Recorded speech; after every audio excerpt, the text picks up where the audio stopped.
Welcome to the Spheres of Spirit with Nancy Myers, aka the Lady of the Light. Nancy will discuss the everyday magic and wisdom of spirit which surrounds each of us, waiting to be discovered. She will share some of her remarkable orb photos, proving that our angels, guides, loved ones in spirit, and even pets surround us and guide us in our physical world. During this episode, Nancy will discuss one of the many spheres or aspects of spirit available to us based on her orb photography. She will also share a special channeled message from her guide, Leonini, and do an oracle card reading to help guide you along your personal spiritual adventure. And now, here is your host, orb photographer, author, medium, and speaker, Nancy Myers.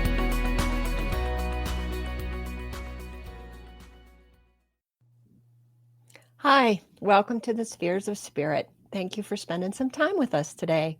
I'm super excited because, as you can see, I have a very special guest, and I'd like my audience to meet Catherine Ann Clemett. Hi, Catherine Ann. Hi, thanks for having me. Oh, thank you for agreeing to be on the show. Let me tell my audience a little bit about you. Sure. So, Catherine Ann is a Hay House author. She has authored and co-authored 8 books. Is that true now, or is it 9? I think it's 9 now. 9 books, that carry light codes and impart activations to the reader. As an international speaker, healer, and channel for the hosts of heaven, her work focuses on returning the balance of the divine feminine to planet Earth, along with helping humanity to awaken so that we may successfully shift from the 3rd dimension into the higher dimensions of the new Earth. No small task. No. So today, as if you saw the what's coming up on my show, I said we were going to talk about raising our frequencies. And that's what this is kind of all about. But I wanted to show you first one of my orb pictures and a quote that I attached to it that is so perfect for this show. So, Chris, can we bring that up real quick? So this quote says, and I love this orb, it's a beautiful orb, and blue to me is a teacher. So we must change our energy to change our lives. What does that mean? We must change our energy to change our lives. Thank you, Chris. So that's what Catherine Ann and I are going to discuss today. Mm-hmm. But I'm going to start at the beginning if I can, Catherine Ann. Sure. And the beginning for me is the book Anna, Grandmother of Jesus. Do you have that copy there that you can hold up for our... This is the Hay House version. Right. We signed on with Hay House in 2017. So I was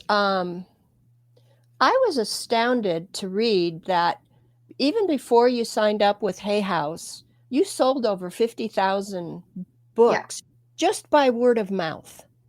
Yes, right? Absolutely. Wow.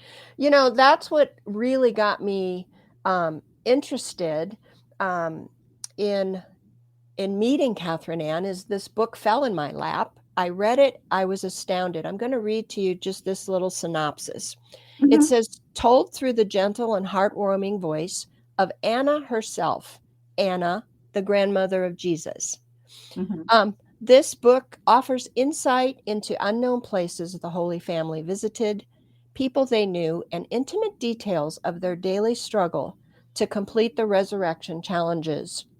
You will learn more about the Essenes of Mount Carmel and their secret teachings and initiations, and gain a new understanding of Jesus's message.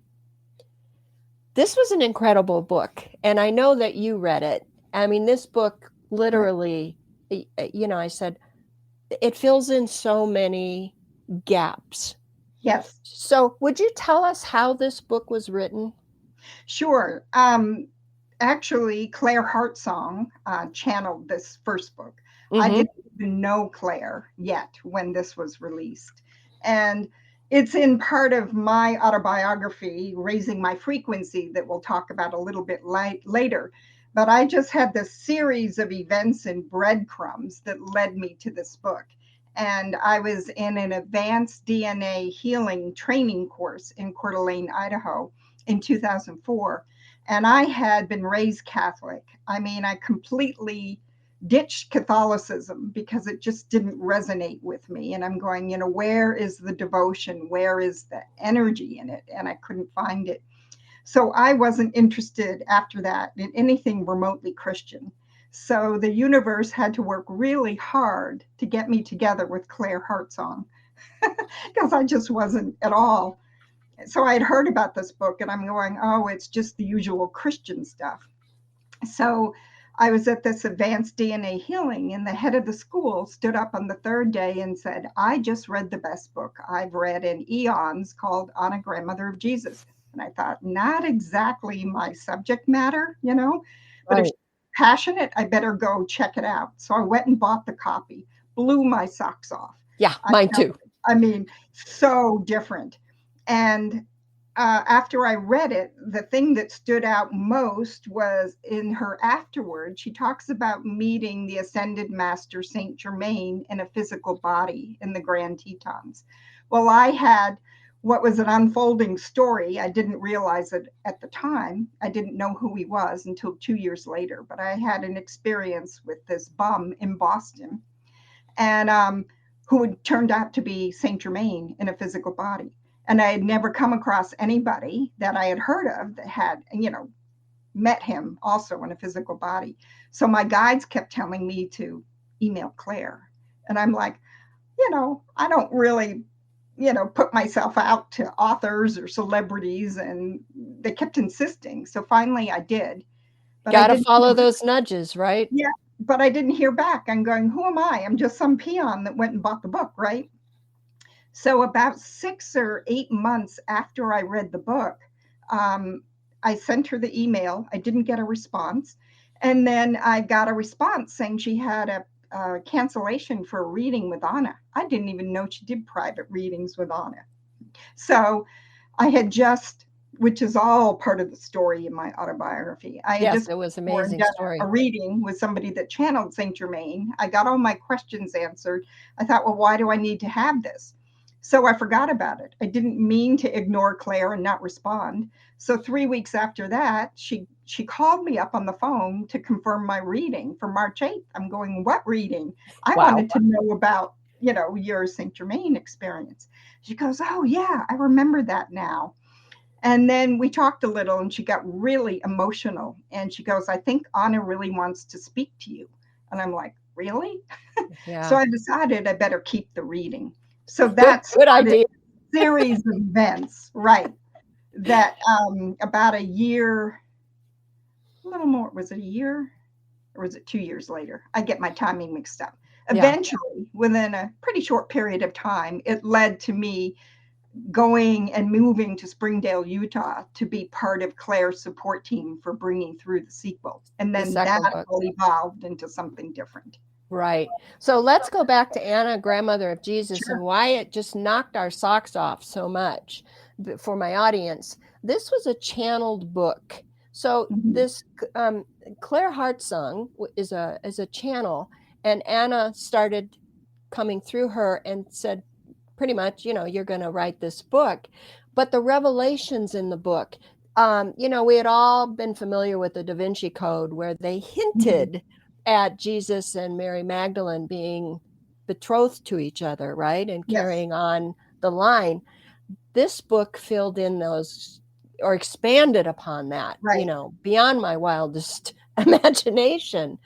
But it is, when you read it, audience, if you ever decide to get this book, it's just, when you read it, you can feel the energy. And I know all the books that we're going to talk about, that has the same effect on the reader. So absolutely. And when I do, sorry, I'm just going to put myself in the center there. There you go. When I've done workshops all over the world, everybody has that same reaction. And what I've realized is it's soul memory for people, which is why it's such a potent book, because it, it activates their soul memory. And it isn't just a story they're reading. They're actually having a DNA activation as they read it. Yeah, and you read it like it's literally firsthand knowledge of what Yes. went on then. Just it's an incredible, incredible book. So that led to you, as you stated, then to contact. We're talking about this because where it's going to lead here. Yes. and your guides put you together with Claire Heartsong, and you guys literally birthed the next book. Yes. Literally. Yep. Anna, Voice of the Magdalenes. Yes. And we're going to talk about the Magdalenes in a little bit, but let me read the synopsis on this book for my Sure. audience. This book by Claire Heartsong and Catherine Ann Clemett is the sequel to Claire's first book. Let me skip ahead. The Journey with Anna, the Holy Family, and 18 other Magdalene Essenes. I love that term, which we're going to clarify here in a minute. As they carry their work forward into France and Britain after Yeshua's crucifixion and resurrection, disclosing personal and deeply transforming experiences with the resurrected Yeshua. So it says, receive a greater understanding of the Christ drama that occurred 2,000 years ago and its relevance to present-day humanity and your own awakening. And it is incredible. When you were brought in to do this work, you approached this book in a totally different way, because you played a new role, correct, in how Claire was getting the information. Do you want to talk about that? Sure. So, we understood, and there was another friend who has chosen to remain anonymous. So she and I moved to Springdale, Utah, at the entrance to Zion National Park, where Claire was living at the time, to be her support team. So we were going to, help her. We were going to help translate we were going to just do whatever she needed. And Claire went into her bedroom where her computer was. And the second day she came out and she said, the energy's really flat. It's not the same heightened energy that I experienced when I was channeling Anna for the, first Anna Grandmother of Jesus book. So she asked Anna what the problem was. And Anna said, the answer lies outside the door. Go ask Catherine Ann for a past life regression, because I was trained in quantum healing hypnosis with Dolores Cannon. So, I had that, I had done that, I believe, in 2003 or 2004. So I had that basis. So I just had Claire lay down in the couch, and we used a slightly different protocol, but I started with my usual, way I was trained. And then the Councils of Light came in and gave us a very specific protocol and process to use for these sessions.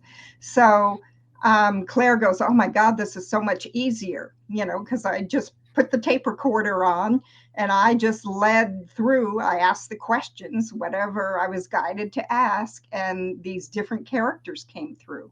And we never knew who it was going to be. So I always had to establish, who it was, what their name was, if it was an adult, if it was a child, if it was a male, if it was a female, where they were, what was going on. So it's a little mundane in some of the beginning of the chapters, because I have to establish who's showing up, Sure. Yeah.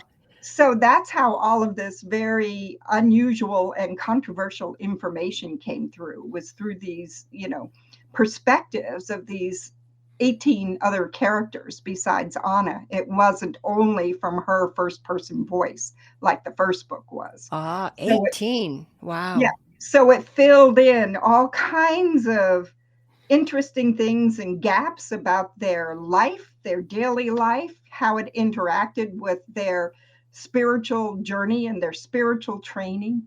So there were so many things that were filled in as they each shared their experiences and their stories, that just gave a whole much broader perspective. So, of course, we've talked about this many times since then. We think that the Councils of Light always had this plan in mind to open it up beyond just the individual voice of Anna coming through. Oh, I see. Yeah. Wow.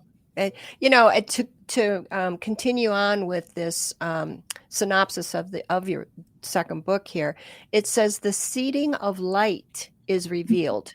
The dispersion of Anna's, Mother Mary's, and Jesus's enlightened descendants, whose bloodline, in quotes, acts as a living catalyst for the awakening of your own Christ Magdalene potential today. Long-held secrets are revealed, which assist the lifting. So, can we talk about Magdalenes? Yes. Before I read this book, I only knew, okay, there's Mary Magdalene. Right. Magdalene's her last name. Right.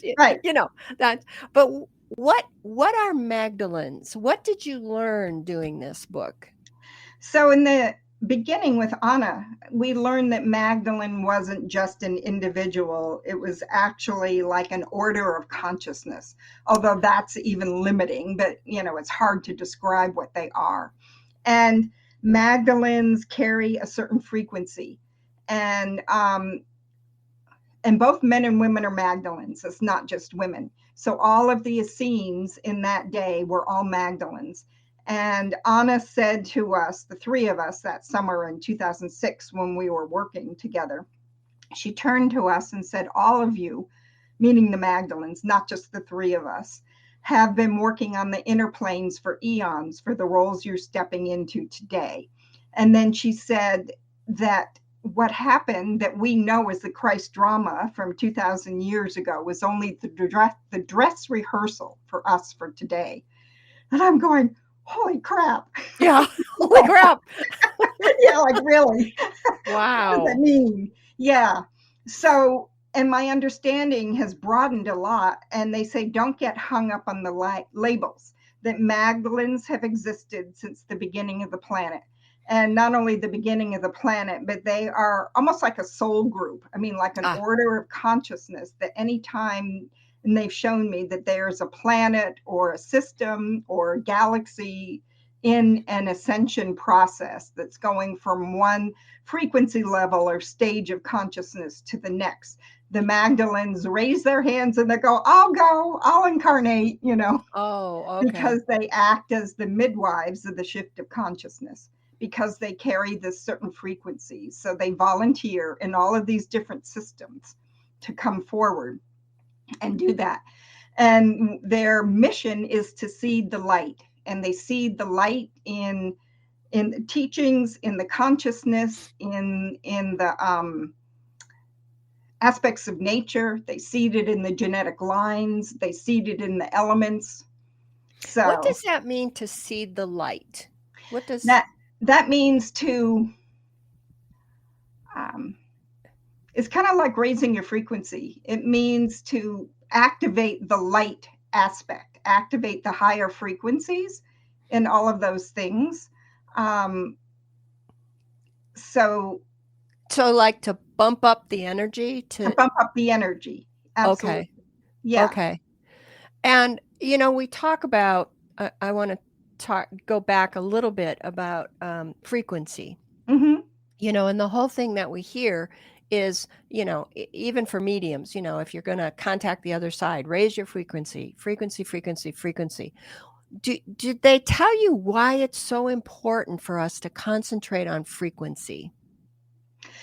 Well, it provides greater access to energy and access to information. So the more you can expand into the higher frequency, and it doesn't mean leaving totally the lower frequency. What I've come to understand through this, it's like playing a piano. You need to have the facility of the lower registers all the way through to the highest registers. You don't just go to the highest registers and stay there, because as you're gaining mastery over yourself and over your environment and over the world, you need to have that flexibility of the whole scale.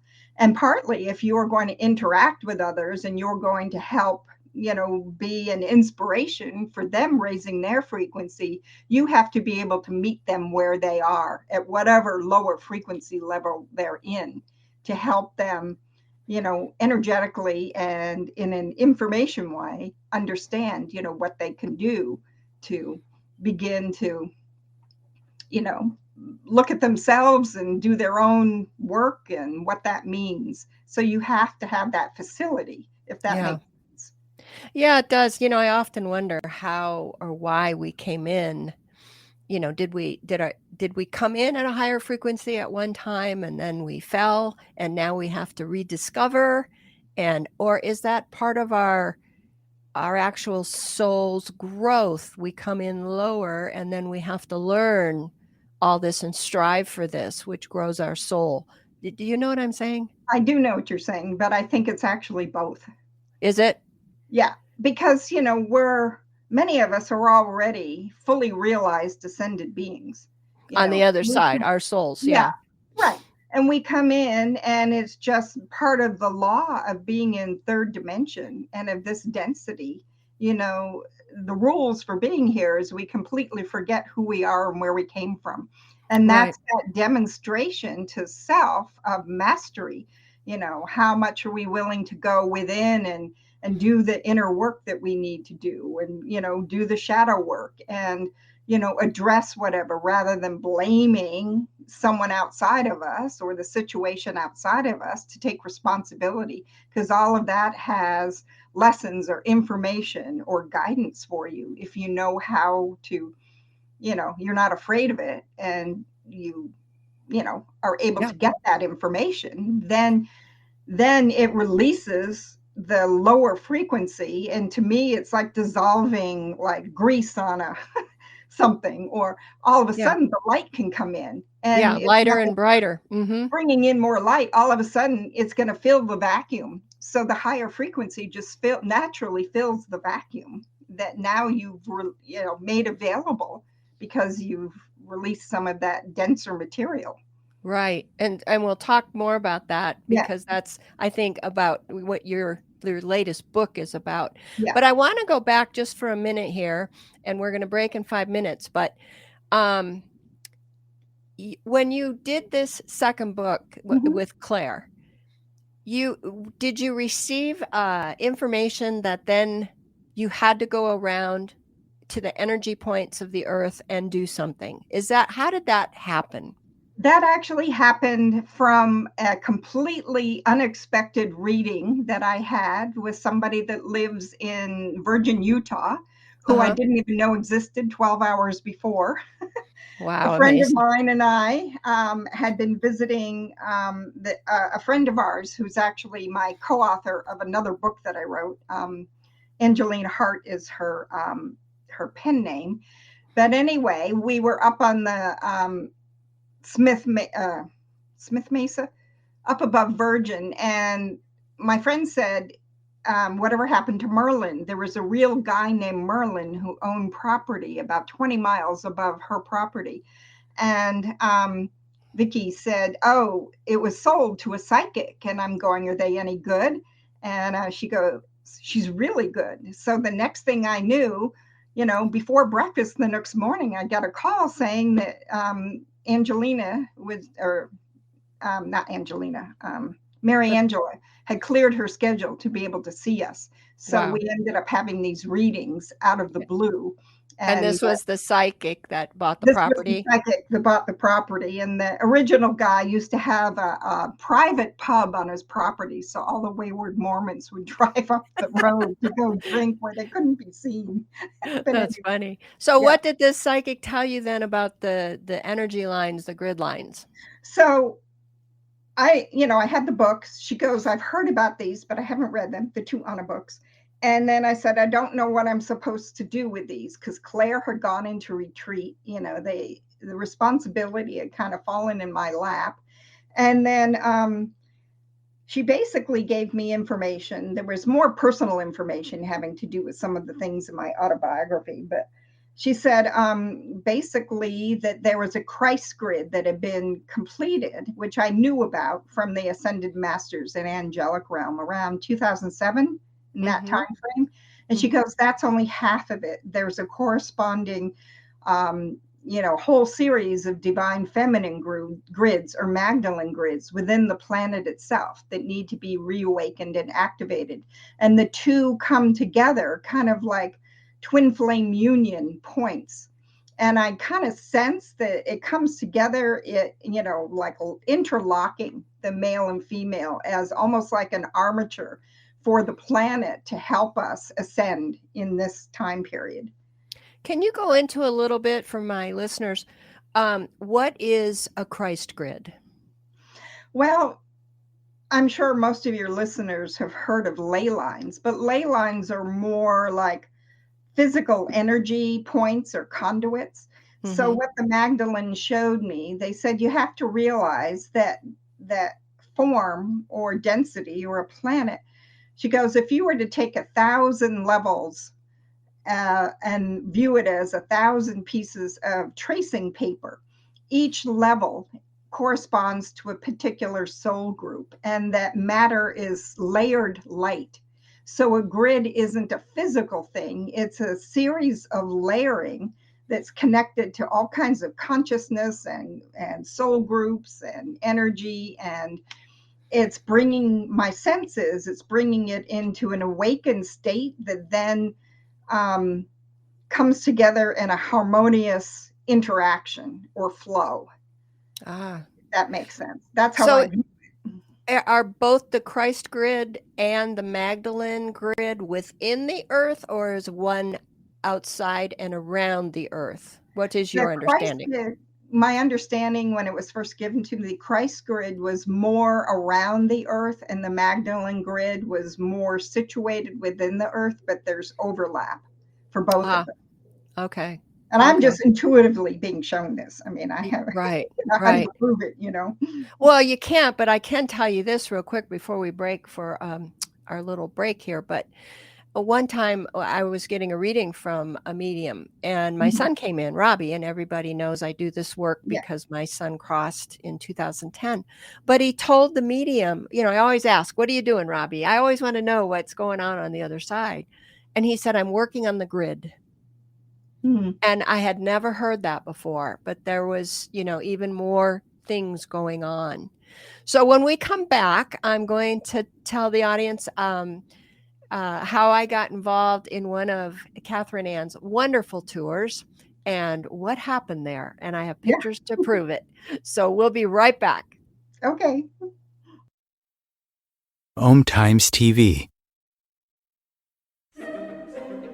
Imagine becoming a super influencer. Reinvent yourself, invest in your brand, and then manifest your success with a robust spheric approach. OMTimes Media and Broadcasting offers a unique and multifaceted way to become the spiritual and conscious influencer you deserve to be by putting your message across our powerful platform with its proven record of integrity and excellence. Through our produced shows, OMTimes offers the opportunity to become a social media TV personality, a radio show host, an OMTimes magazine columnist, and a syndicated podcaster, all in one shot. By live streaming your show on OMTimes TV and broadcasting it across the extensive OMTimes radio and TV networks, you become more than a host. You become an ambassador and a force for positive change. OMTimes. Open yourself to the possibilities.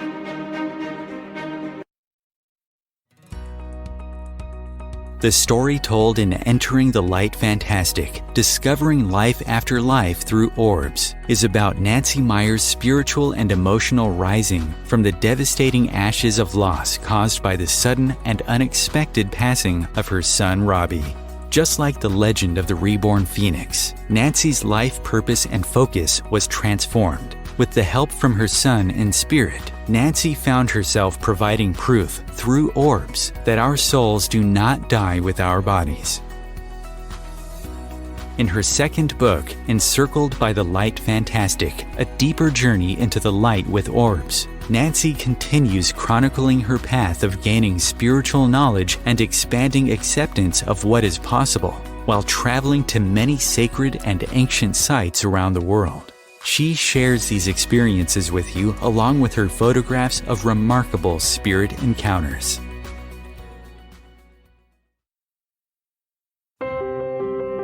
When I first saw a turtle, my heart was full. Now anything but lonely. We had this deep connection, this heart connection. He just wants to be close to you and part of your life. Every day with Turtle is a perfect day. When I'm holding her, it makes me feel calmer. I think everything he does shows how much he loves us. When we adopt a shelter pet, We discover they're a little bit of a lot of things. But they're all pure Pure love. love.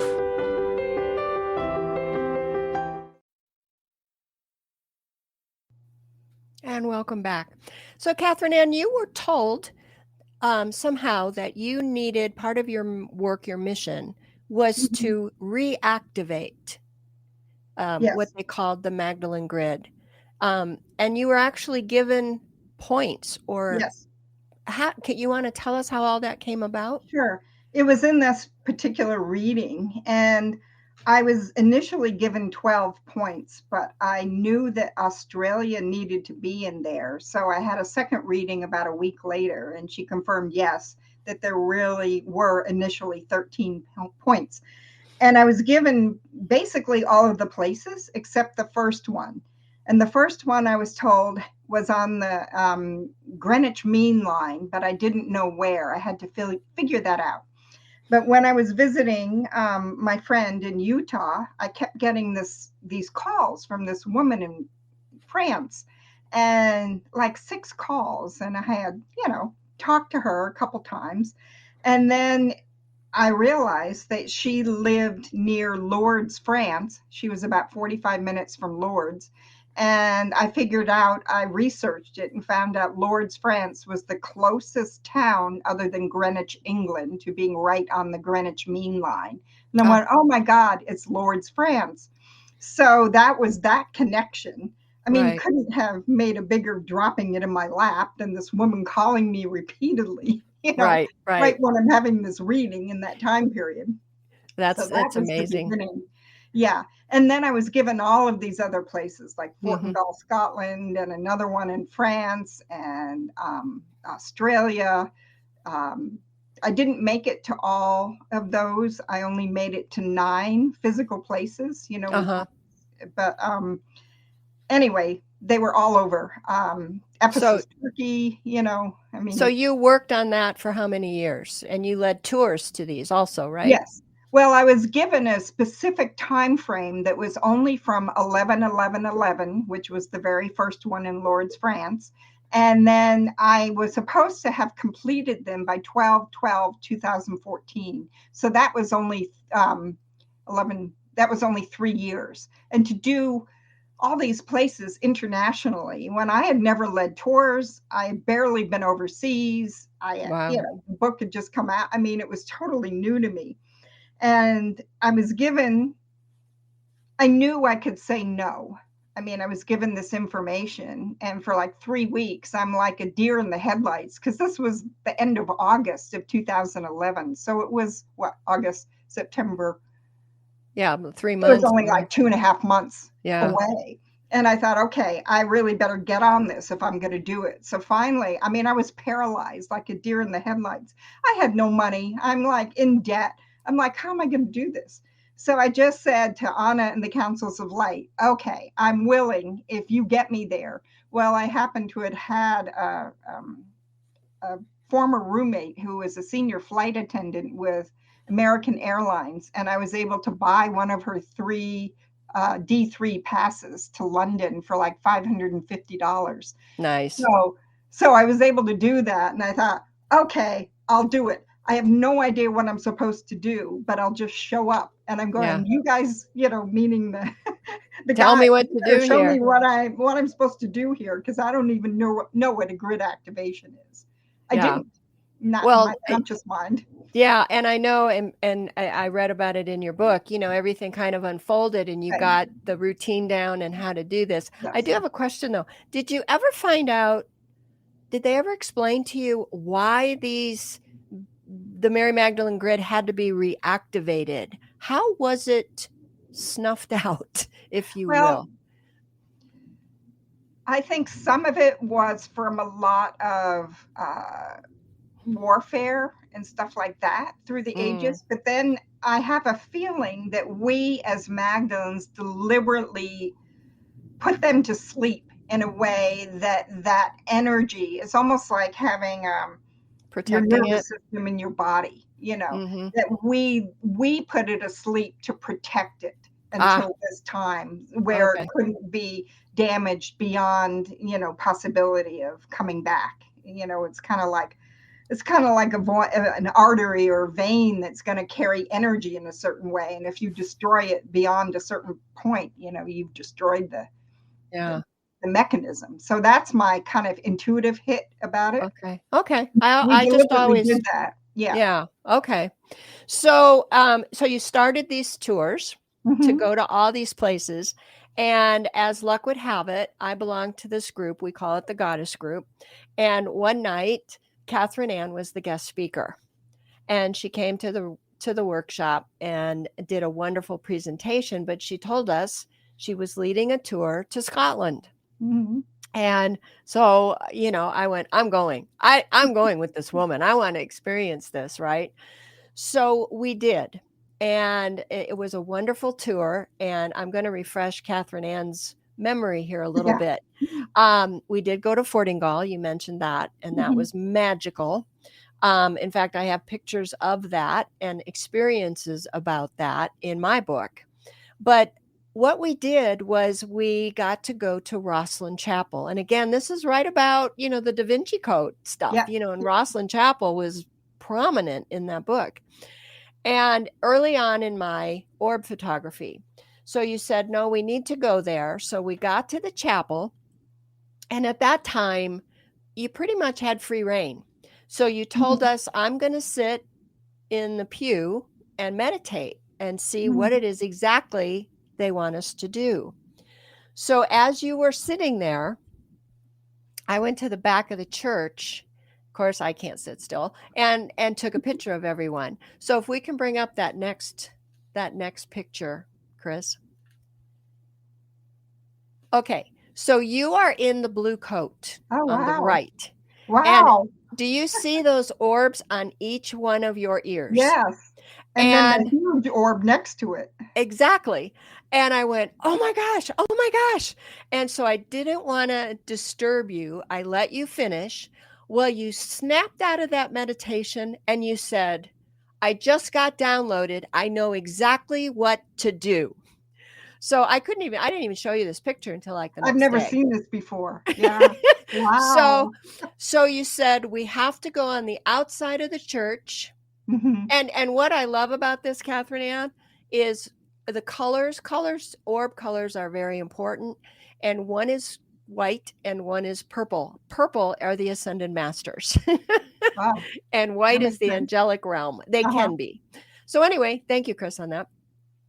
So anyway, you said, okay, we have to go outside, and there's a Mother Mary statue on the corner of the building somewhere, and we have to line up diagonally. I vaguely remember that now. Yeah, we have to line up diagonally from that statue.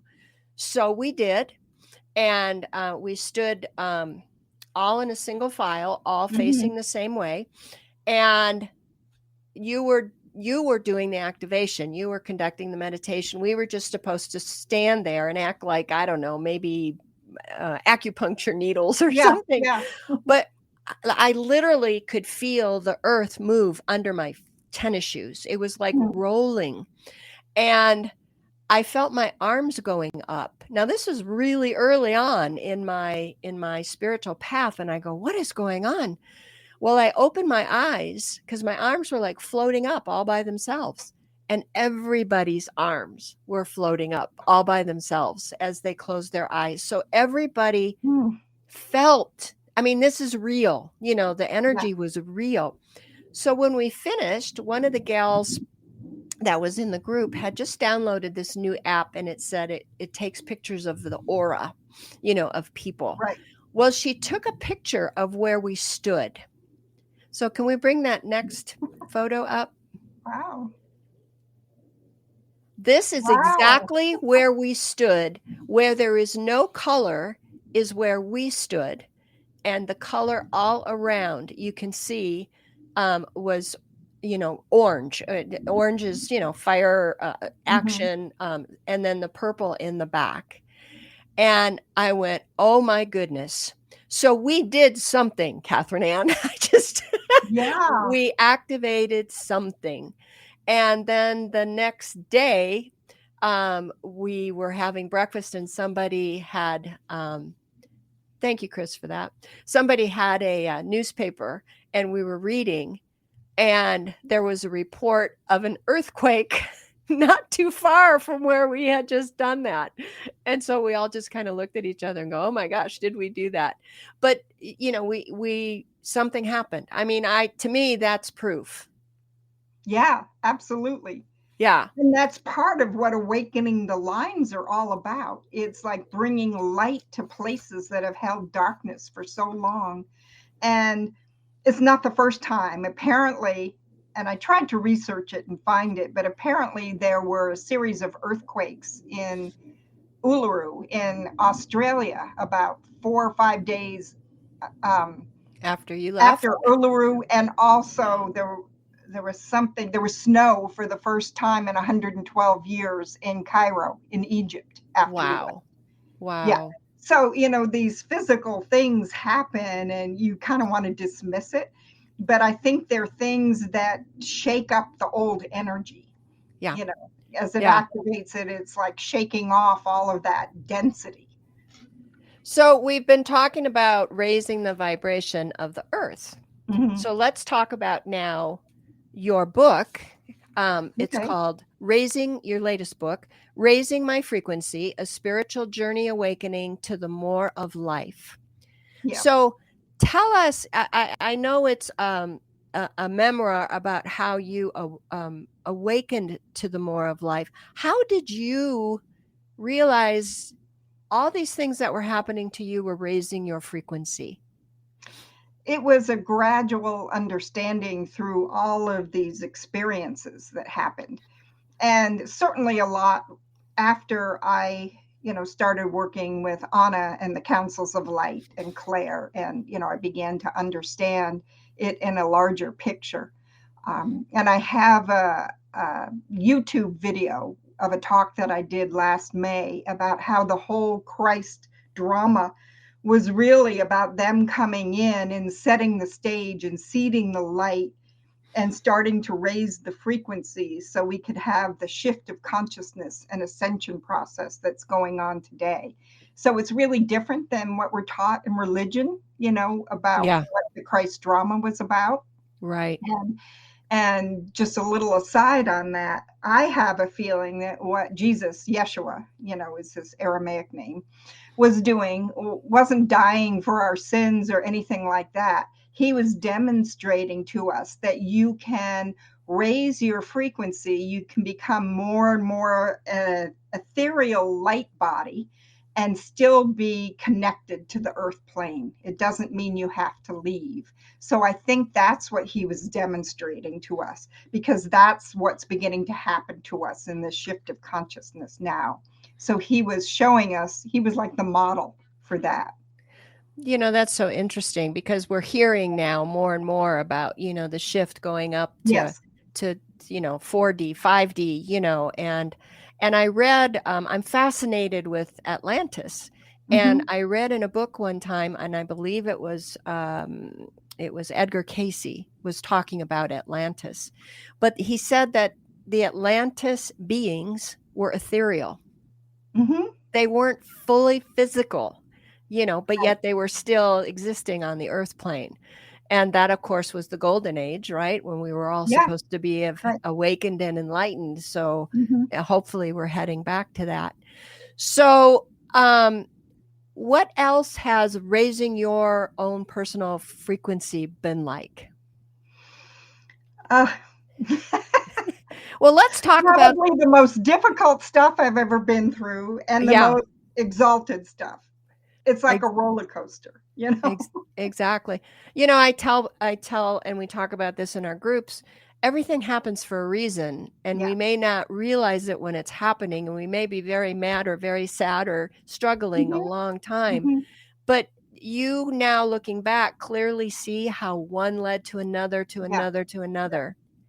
So what would be your guidance or words of advice for people who think they're going through all these struggles, or, how do they cope?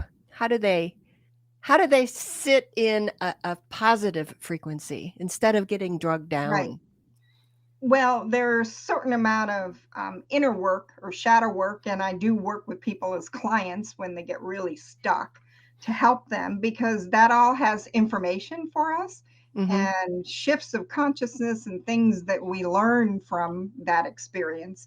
But it's, the whole journey for me has shown that we're in a process of remembering who we are. And that remembrance is beginning to figure out how we connect to our own higher self, our own I am presence, to figure out individually what our own unique language is, because we all have a different way of interpreting things and looking at things, like even when you get messages, from your higher self or spirit, how do they come to you? I mean, sometimes I see things on a license plate, or I hear something, Yeah. from a Don't song. discount anything, right? Don't discount anything, I mean, there rarely is something, given to you straight on, and it's like I tell people,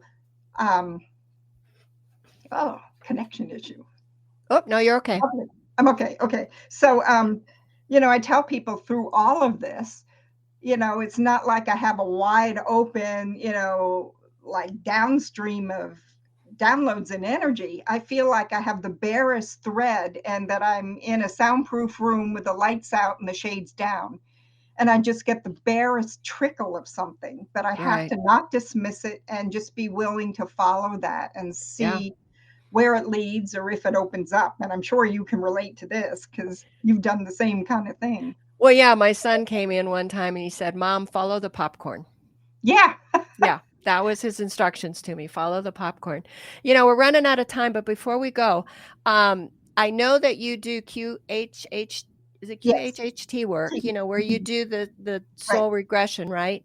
But one thing I wanted to talk to you about, and so if people are interested, we will put, how do they reach you for that before I forget? I have a website called frequencyraising.com. Okay. And there's a page for in-person sessions and for all of my books. And then I'm still working on the page for, posting links to the various videos and audios and YouTube kind of stuff. Okay. But if they wanted to make an appointment for reading, that's all done. Yes. Okay. So, doing this work and the people that we hang around with, you always hear so many people say, "Oh, I was Mary Magdalene. Oh, I was Peter. Oh, I was so-and-so." And it's like, wait a minute, how can we all be, this person?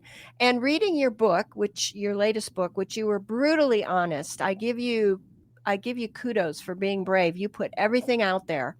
But you talked about the soul stream aspect. Can you go into that a little bit and what that is? Sure. I've come to understand that, people think of reincarnation, that it's like a single life to a single life. And it isn't. The Magdalene said this is a really crude example, but it's like an oak tree. So if you take Anna, who's the grandmother of Jesus, her oversoul, or the next higher level of Anna, is Portia, who's the twin flame of St. Germain, actually. He's so involved with all of this. But they said, if you have a huge oak tree that is labeled as the identity of Portia, one of the main limbs might be Anna in a particular lifetime. And then there are all of these limbs that come off of that are aspects. And then in each season, all of the leaves are also aspects. So there are millions of leaves over a period of however many, years the tree lives. They're all part of the soul stream. So and they said it's very crude. It's like you keep expanding your understanding and who you are through the various levels until you claim and become the fullness of all of that. So the DNA of these masters have spread and spread and spread throughout time, right? Yes. So we can all tap into that feeling, right? Yes, we can. And for some, they hold more of a direct line of that DNA than others. It doesn't mean that others don't, but some of them have a more of a foundational aspect. And they said this is very crude because your linear minds can't really comprehend, what they were trying to show me. But I had never heard that term, soul stream aspect. And then you talk about the collective soul stream, where we all tap into that. So I just wanted to make sure I got that in because, God, this hour flew by, Catherine Ann. I can't believe it.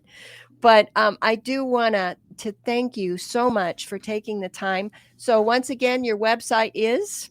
frequencyraising.com. And I also have a website under Catherine Ann Clemett, CLEMETT.com. Okay. And I would highly recommend her book. Well, any of them.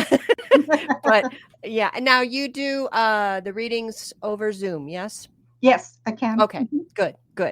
Okay. Well, I thank you so much. I have to let you go because I have to do my Leonini message, my guide, and do my quick card reading. So thank you, Catherine Ann. Thank you. It was a real pleasure. Yes. Well, thank you so much. And you've gone beyond the Orbs and Ales of Scotland. Yeah, the Orb and Ale tour is what my husband called it. Yeah. Okay, thank you. Okay, you're welcome. Yeah. Okay, that was fascinating. I hope you enjoyed that. I highly recommend reading any of those books that we talked about. So I sat down yesterday, and because I wasn't sure how much time I would have, so I channeled a message ahead of time, and I said to my guide Leonini, I need a message that for my audience for this particular show, and this is what she gave me. I just am always awed. Before she gives me a message, she always shows me an image. And the image that she showed me was like a dirty windshield. And all of a sudden the windshield wipers go on and clear the windshield. So hold that in your mind as I read this message. The windshield wipers on your car help keep your view clear. If it rains or snows, or if your windshield needs to be washed, with one flick of a button, there is clarity. Sometimes your view of life, your windshield, if you like, can become cloudy or obscured. There are a lot of energies and circumstances that you wade through on a daily basis. These are not unnecessary, as each experience can carry a valuable lesson. But what is also necessary is for you to clear off the lower energies that can blur your vision. We encourage you to research the many ways available to you to clear your own energy. Think of it as a daily scrub or a daily hygiene practice. Make sure you check your personal windshield wipers as they do wear out, and new ones, in the form of a new technique, may need to be applied. She just tied everything up with a bow, right? We were talking about raising your frequency and dealing with all the struggles. And here she said, we got to check our windshield wipers. So I hope you enjoyed that. So since we talked about Mary and Anna and Mother Mary and Yeshua or Jesus, all the Ascended Masters, I literally grabbed my deck of Ascended Masters.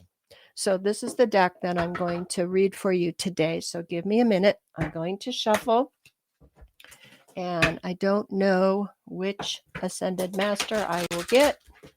But I will do this quickly because I know I have like a minute left, but I want to leave you with a message from the Masters. Okay, so here we go. Shuffle, shuffle, shuffle, shuffle. Okay. Okay, the Ascended Master that I got is Vishnu, if I'm saying that right. Vishnu, sorry. And what it says is trust. So Catherine Ann and I were talking about that briefly. When you get these nudges, when you get these messages, trust. Don't explain them away. Follow that popcorn. So I want to thank you once again for joining me. And I will see you next time. Take care. Bye-bye.